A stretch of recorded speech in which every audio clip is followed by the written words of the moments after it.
We've heard there. Thank you, Mary. Mary is our head of our legal and fees unit, and we're now moved on to question and answers. If you have questions driven by any of the presentations so far or any of the documentation you've seen, we'll do our best to answer them. And after that, then we'll have time for discussions at the table and some feedback.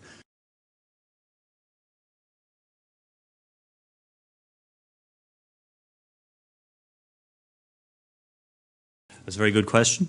And at the moment, we can't give you a definitive answer because the legislation that would enable us to introduce the IAM hasn't been completed. Because one of the things we do have legislation, but there were defects in that. And while we had developed our thinking about how we were going to implement the existing legislation, it may change. So, for example, at the moment, the legislation provides for a single international education mark for all education and training. It may be that after the new legislation is introduced, certainly if our advice is followed, that there'll be a separate English, there's sort of two divisions, if you like, one for English language and one for general education. To directly answer your question, the quality assurance procedures that you establish would be relevant. That part would already be done. There would be a separate process for the authorization of the English language, but I would expect, I think we'd all expect that would be the fairly light procedure for those providers that already had a statutory relationship with QQI, as opposed to those who are coming in for the first time. QA is common, and also, I suppose, the development of an awarding record with QQI and implementation track record in terms of those the procedures that had been agreed. The answer is yes, it would be short, but we can't say exactly what that process is going to be until we see what the legislation says.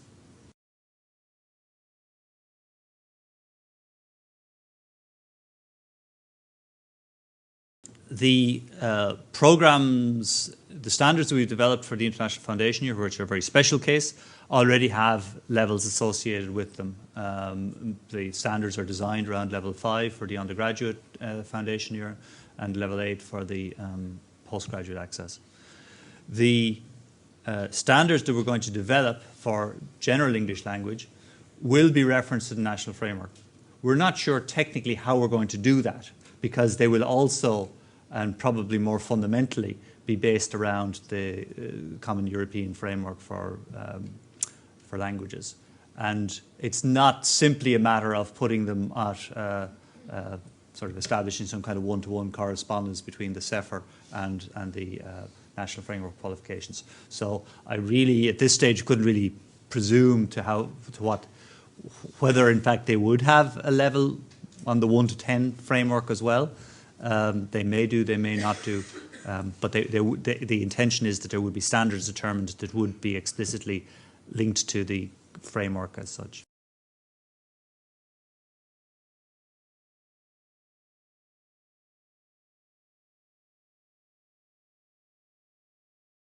ILEP is a matter for the Department of Justice. I should make that as a sort of mantra, mandatory disclaimer before I start.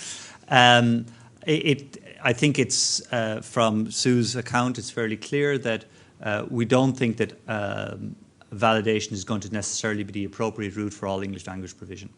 And therefore it presumably wouldn't be appropriate to be the route for access to the ILEP, or whatever, because of course the ILEP is interim, so whatever comes after the ILEP would be based on the international education mark. The international education mark won't exclusively rely on validation. It will have access to, for example, rolling enrollment programs or short courses that mightn't, for which it wouldn't be appropriate to have a validation. So.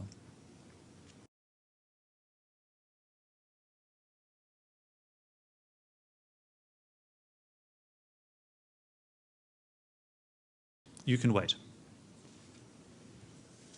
In fact, unless you're validating, you have to wait to have a statutory engagement, because we don't our law only allows us to engage with providers other than public providers, either through validation or through the international education mark.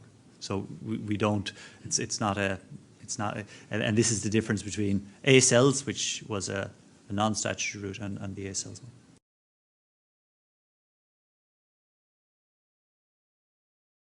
One of the reasons why the IEM has been delayed and why we've gone down this route of offering an alternative route to statutory approval has been the judicial decision last January that reinforced the separation between QQI's administrative functions in relation to ACELS and its statutory role as set down in the 2012 Act that established QQI.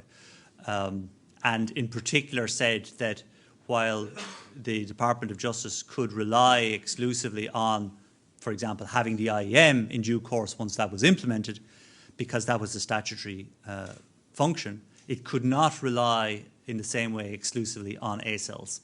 So that's why the interim list has been put in place as by the Department of Justice as an alternative mechanism in the interim. And your specific question was our relationship. So our functions are quite distinct. So in other words, nothing you do with QQI can guarantee that you will a particular outcome of a decision by justice.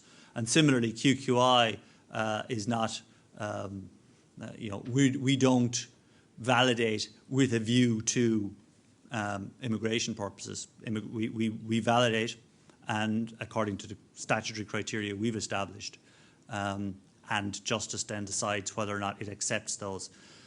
That said, there is an advisory committee for the ILAP, and QQI is part of that advisory committee, but that's advisory only. It doesn't make the decisions. The Minister for Justice is the deciding entity in this instance.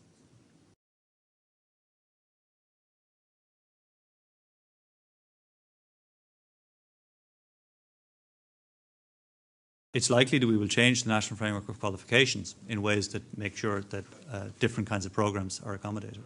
Yeah. In relation to your other question about the delegation of authority, at the moment you're right that the Institutes of Technology have delegation from level 6 to 9 and sometimes higher. We will be developing a new policy on delegation of authority. The English language teaching awards are at level 7, and the special purpose awards level 7, they'd fall within your existing delegated authority.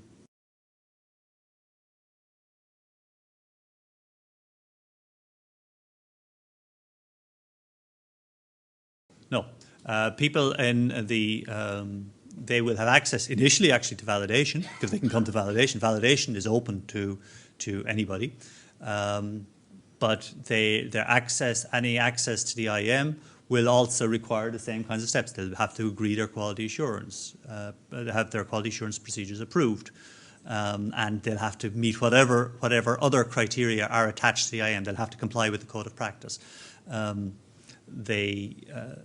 But it's not going to be restricted just to those in the ACELS legacy.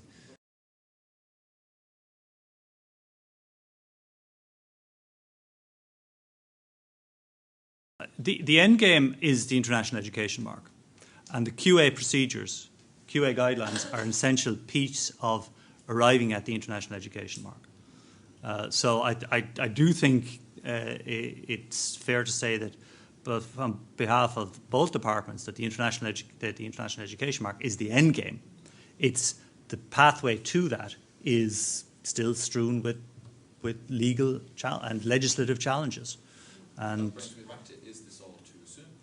Well, if the reason why we're doing the core guidelines now is because it's not just the English language sector; it is the whole education, post-secondary education and training sector, out of school education and training sector, which is being put on a statutory relationship with QQI under the 2012 Act, and the core is, as the expression suggests, central to that.